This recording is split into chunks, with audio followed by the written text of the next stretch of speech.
포스트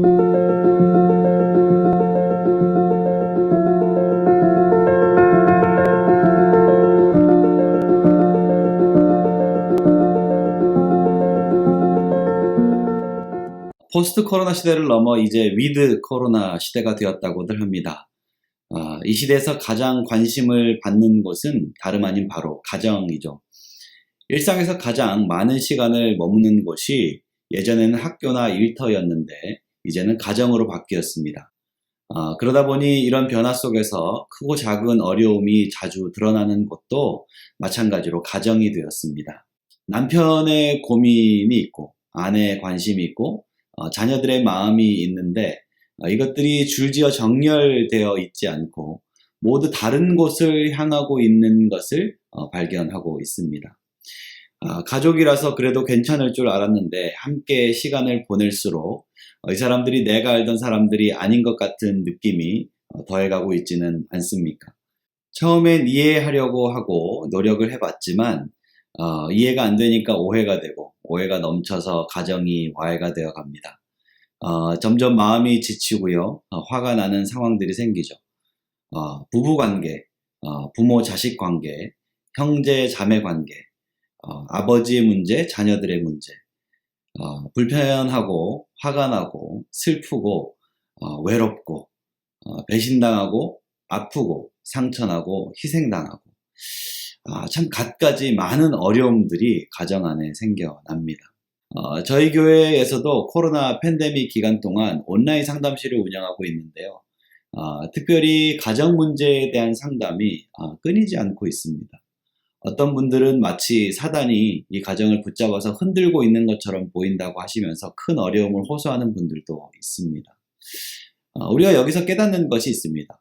첫 번째로 이 땅의 가정은 완벽하지 않다는 것이죠. 아빠도 완전하지 않습니다. 엄마도 완전하지 않죠. 자녀들도 여전히 미완성이라는 점이죠. 둘째는 이것이죠. 그래서 하나님께서 바로 믿는 나를 이곳에 보내셨다라는 사실입니다. 우리 모두는 가정에 대한 생각을 새롭게 하고 선교적인 삶으로 그곳에 들어가야 할 가정 선교사입니다. 나는 가정으로 부름받은 선교사다. 가정은 내가 가장 우선적으로 선교적 삶을 살아야 하는 선교지다.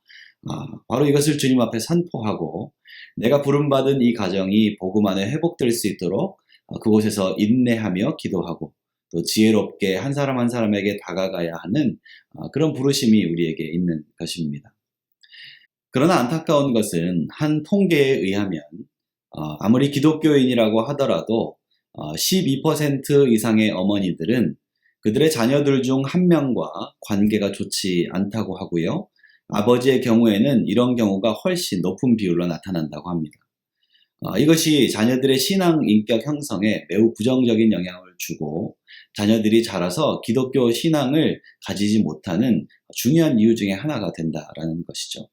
이렇게 멀어져 버린 가족들, 그 멀어져 버린 가족들과 회복을 위해 다가가는 9가지 제안을 나누어 봅니다. 첫 번째는 이것입니다. 각자의 공간을 인정하고 여백을 만들어라. 인테리어가 돋보이고 정리정돈이 잘 된 집의 특징이 있는데 그것은 물건과 물건 사이에 여유가 있다라는 것입니다. 옷장에는 필요한 옷만 계절에 따라 나누어 걸어두거나 신발장에는 오랫동안 안 신는 신발을 정리해서 공간을 만들고 여유를 만드는 것, 그것이 중요하다라는 거죠. 우리 가정의 질서와 균형을 찾는 것도 이와 비슷합니다. 가족 한 사람 한 사람 사이에 정서적인 여유와 일정한 거리가 마련될 때 회복을 위한 질서를 갖출 준비가 되는 것입니다. 두 번째는 언젠가는 이 관계를 회복하고 싶은 의지가 나에게 있다는 것을 상대에게 알려주어라. 상대가 아직 준비되지 않았을 수 있습니다. 그렇다면 시간을 주어야 하겠죠. 시간을 주되 나는 여전히 언제든지 회복할 마음이 있다는 것을 보여주는 것이 중요한 것이죠. 세 번째, 대화를 청할 때는 가능하다면 직접 얼굴을 보고 이야기하라. 얼굴을 보고 이야기하지 않으면 다른 뜻으로 오해할 수 있죠. 오해를 자주 일으키는 문자 메시지나 편지글보다는 직접 얼굴을 마주하고 마음이 전달되도록 목소리에 마음을 담아서 대화하는 것이 중요합니다. 네 번째는 대화를 원할 때는 어떤 이야기를 하고 싶은지 상대에게 먼저 알려주어라. 상대는 내가 대화를 청할 때 그 대화의 목적이 무엇인지 정확하게 알고 싶어 합니다. 준비하고 싶어 하기 때문이죠. 그런데 우리가 대화를 청할 때 주로 이렇게 얘기하죠. 잠깐 좀 봐, 잠깐 얘기 좀 해. 이렇게 말해버리면 다른 사람들은 그 말을 들을 때 어떤 준비를 해야 할지를 알지 못하고 나조차도 대화를 시작하면서 내가 원했던 대화가 아니라 다른 대화로 흘러가 버리는 경우가 많게 되는 거죠. 대화를 청할 때는 목적을 명확히 해야 합니다. 내가 너에게 사과하고 싶어 라고 대화를 청하고 목적에 맞게 대화를 시도하면 그것에 맞게 더 긍정적이고 발전적인 관계 개선을 위한 대화를 이끌어낼 수 있는 것이죠. 다섯 번째는 잘못이 없어도 먼저 사과하라.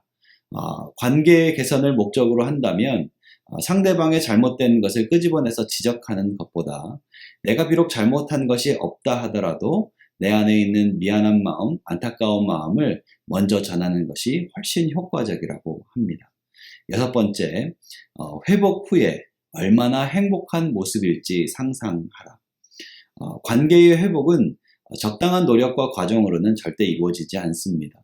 진정한 회복을 이룬 행복한 모습을 마음속에 그리고 그 관계로 나아가도록 훨씬 많은 에너지와 충분한 시간과 정성을 들이는 것이 관계 회복에는 필수적인 요소입니다. 일곱 번째, 차라리 잠잠하라. 회복이 많이 어려운 관계라면 하지 말아야 할 나쁜 말들을 쏟아내는 것보다는 잠시 동안 거리를 두고 잠잠히 지내는 것이 오히려 나을 수 있다는 것을 기억하면 좋겠습니다. 여덟 번째는 자신의 처지를 정직하게 말하라.